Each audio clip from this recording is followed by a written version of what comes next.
పింఛన్ల పంపిణీలో చంద్రబాబు ఒక అరుదైనటువంటి రికార్డు సాధించారు. వాస్తవానికి ఒకనాడు ఎన్టీఆర్ గారి హయాంలోనే పింఛన్ల పంపిణీ అన్నటువంటిది ప్రారంభమైంది. అందరికీ కాదు, ఆ రోజుల్లో పేదరికంలో బాగా దిగువ పేదరికం ఉన్నటువంటి వాళ్ళకి ఇచ్చేవాళ్ళు 35 రూపాయలు ఇచ్చేవాళ్ళు. దాన్ని చంద్రబాబు గారి హయాంలో 75 రూపాయలు చేశారు. ఆ తర్వాత రాజశేఖర రెడ్డి హయాంలో 200 రూపాయలు చేశారు. మళ్ళీ చంద్రబాబు అధికారంలోకి వచ్చాక 1000 రూపాయలు చేశారు.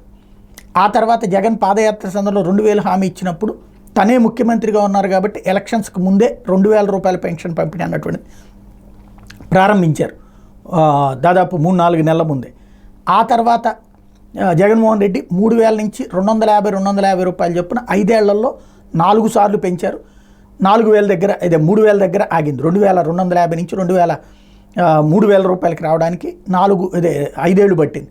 ఆ తర్వాత ఇప్పుడు చంద్రబాబు అధికారంలోకి రాగానే 4000 చేస్తానన్న, 4000 చేయడమే కాదు 7000 రూపాయలు ఇవాళ చేతిలో పెట్టారు. మొన్న ఏప్రిల్ నుంచి లెక్కేసి ఏప్రిల్, మే, జూన్ 3 నెలలకు కలిపి అప్పటి నుంచి అమల్లో పెడుతున్నట్టుగా చెప్తూ 7000 రూపాయలు ఈ దఫా ఇచ్చుకొచ్చారు.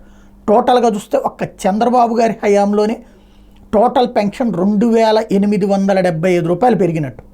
అంటే జగన్ హయాంలో 1000 రూపాయలు, రాజశేఖర రెడ్డి హయాంలో 200 రూపాయలు, 1200.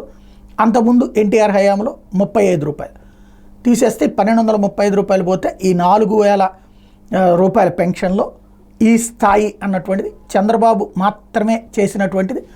టోటల్గా 65 లక్షల మందికి ఇస్తూ ఉండటం అన్నటువంటిది కీలకమైనటువంటి అంశం.